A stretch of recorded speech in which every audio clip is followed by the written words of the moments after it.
Hall brands मेरे favourite western scholars में से एक हैं। मैं इनको पढ़ता रहता हूँ जब भी मौका मिलता है।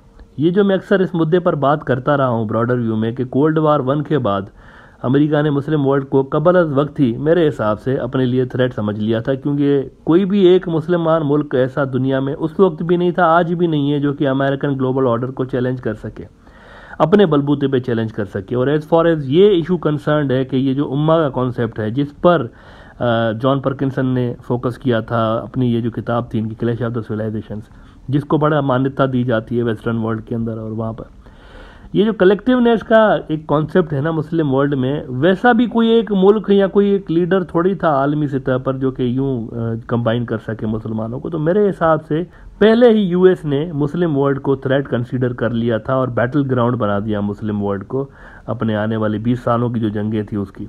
और इसीलिए मैं समझता रहा हूँ कि अफगानिस्तान, सीरिया और इराक की जो अमेरिकन इन्वेजन्स थी ये यूजलेस थी, पैसे बर्बाद किए गए और रिसोर्सेज बर्बाद किए गए।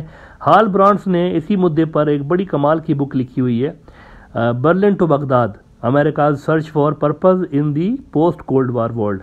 ये कई बुक्स की ऑथर हैं और हाल ही में इन्होंने एक इनकी नई बुक भी आई है जिसको पढ़ने का भी मुझे मौका नहीं मिला, लेकिन ज़रूर पढ़ूंगा। बड़ी ज़बरदस्त बुक है, काफ़ी इसके मैंने अच्छे रिव्यूज़ पढ़े हैं। इसका टाइटल है danger zone the coming conflict with China. Amazon पर अवेलेबल है वैसे।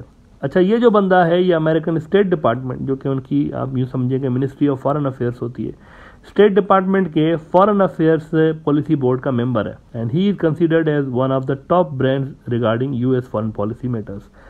इनको सुना जाता है, इनकी बातों को पढ़ा जाता है, इस पर गौर किया जाता है वहाँ पे। अब कल इन्होंने ब्लूमबर्ग में एक ओपिनियन दिया है अपना, और इंडिया के हवाले से उन्होंने 2-3 इंपॉर्टेंट सवाल रेज किए हैं। कहते हैं कि if China invaded Taiwan what would India do. और इसमें वो कह रहे हैं कि यूएस ऑफिशियल्स के मन में कहीं ना कहीं ये उम्मीद है कि इंडिया इनको इंडोमान और निकोबार आइलैंड्स तक एक्सेस देगा अगर ताइवान पे चाइना हमला करता है तो। और अगर इनको एक्सेस मिल गई तो अमेरिकी चाइना का ऑयल ब्लॉक कर सकते हैं, प्लस इंडियन ओशन से चाइनीज शिप्स को बाहर भी रखा जा सकता है इंडियन नेवी की मदद से। और हिमालयाज में भी वो कह रहे हैं कि अमेरिकन को उम्मीद है कि हिमालयाज में भी ऊपर ये जो लद्दाख का इलाका है यहाँ भी इंडिया चीन को इंगेज कर सकता है मिलिटरली। ये अमेरिकी उम्मीद लगा रहे हैं, यानी this is what US wants from India अगर ताइवान को चीन इन्वेड करने की कोशिश करता है तो। अब मुझे ऐसा लग रहा है कि American are probably asking too much from India. ये जो सारी बातें हैं ना, हिमालयाज में चीन से लड़ाई शुरू करना या उनकी जो ऑयल की सप्लाई है उसको ब्लॉक करना स्ट्रेट ऑफ मलाका चौक करके, या इवन इंडियन ओशन में इनके जहाज़ों को इंगेज करना, this is a direct provocation and I don't think India can afford it. कर सकता है वैसे, इंडिया में कैपेबिलिटी है ये सब कुछ करने की, लेकिन इसके कॉन्सिक्वेंसेस जो होंगे ना वो बड़े ही खतरनाक हो सकते हैं। अब चाइना की बात कर रहे हैं, लेकिन इवन यूक्रेन पे ही जब रूस की इन्वेजन हुई है तो वहाँ भी डायरेक्टली कोई एक अमेरिकी इत्तेहादी रूस के खिलाफ सामने नहीं आया, तो यहाँ पर तो इंडिया कैसे जाएगा चाइना जैसे मुल्क के सामने, ये एक सोचने की बात है। दूसरी बात यह है कि अगर इंडिया लद्दाख में इंगेज भी करे चाइना को तो इंडिया का तो अपना डिफेंस ही वहाँ पर एक्सपोज हुआ है ना। 1000 स्क्वायर किलोमीटर चाइना ले उड़ा है लद्दाख में, और 2 साल बाद भी इंडिया उस 1000 स्क्वायर किलोमीटर को नहीं छुड़ा सका। तो जब रेजिस्टेंस की कैपेबिलिटीज़ ही इंडिया जानता है कि उसकी लिमिटेड है अगेंस्ट चाइना, तो फिर why would they provoke Chinese in Himalayas. Outcome देख लिया ना इंडिया ने, इस एक्सरसाइज का आउटकम देख लिया है अप्रैल 2020 में। अमेरिकन तो ये उम्मीद लगा के बैठे हैं कि ताइवान पर हमले की सूरत में इंडिया ऐसा कर सकता है, but I think this is possible but not probable.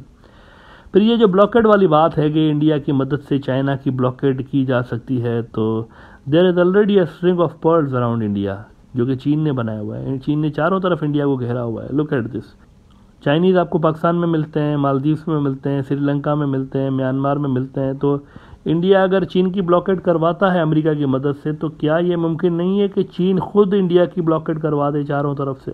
There is already a heavy Chinese presence in this reason.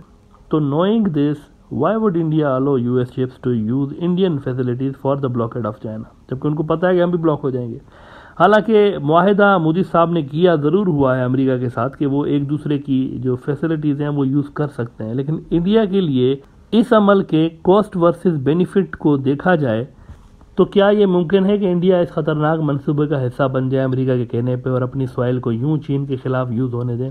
एक और अहम बात यह भी है कि अगर इंडिया हिमालयाज में चीन को इंगेज करता है, चीन की जानिब से ताइवान पर हमले की सूरत में, तो इट मीन्स चीन दो फ्रंट्स पर इंगेज हो जाएगा ना, ऐसा ही है ना, एक तो ताइवान में इंगेज होगा और दूसरा यहाँ पर लद्दाख में। लेकिन व्हाट इफ, ये एक मैं हाइपोथेटिकल बात कर रहा हूँ, लेकिन ये बहुत ज़्यादा पॉसिबिलिटीज़ के अंदर है ये होने की।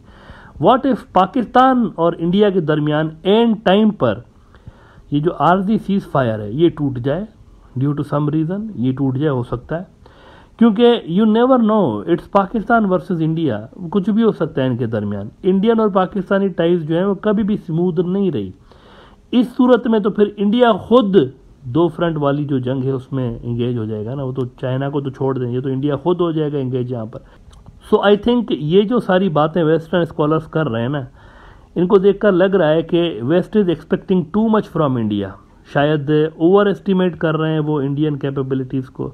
इतने बड़े रिस्क इंडिया कैसे लेगा अमेरिका की वजह से या ताइवान की वजह से, ये कुछ समझ में मुझे नहीं आ रहा। और मेरे हिसाब से जो वेस्ट एक्सपेक्ट कर रहा है ना इंडिया से, इंडिया दे सकता है, इंडिया में वो कैपेबिलिटीज़ हैं, लेकिन उसके साथ जो रिस्क अटैच्ड हैं, बहुत बड़े रिस्क अटैच्ड हैं उसके साथ, इंडिया को बड़ा नुकसान हो सकता है वो सारा कुछ करने का जो कि वेस्ट इनसे एक्सपेक्ट कर रहा है। और मेरा ये मानने का एक बहुत बड़ा रीज़न ये भी है कि अभी तक इंडिया जो है वो अवॉइड करता रहा है चाइना के साथ दूबदू जो कन्फ्लिक्ट है उसको अवॉइड करता रहा है। जब से ये अप्रैल 2020 वाला इंसिडेंट हुआ है उसके बाद आप देखें इंडिया हर तरह का आपको जो है वो बर्दाश्त और सब्र दिखाता हुआ नज़र आता है। उन्होंने फिर कभी भी अपने जो 2020 में वाक़या हुआ था इसमें इंडियन ट्रूप्स जो है उन्होंने आगे जाने की कोशिश की थी, पेट्रोलिंग पॉइंट जो थी उससे आगे जाने की कोशिश की थी और उस पर यह सारा झगड़ा शुरू हुआ था। यानी जो चाइनीज़ आगे आ गए थे तो इंडियंस जो थे उस इलाके में जा रहे थे जो कि था उन्हीं का इलाका, उन्हीं के कंट्रोल में था पहले, लेकिन अब जब चाइनीज़ उसमें घुस के आ गए थे तो इंडियंस वहाँ पर गए हैं उसी इलाके में, तो वहाँ पे क्लैश छिड़ गया है।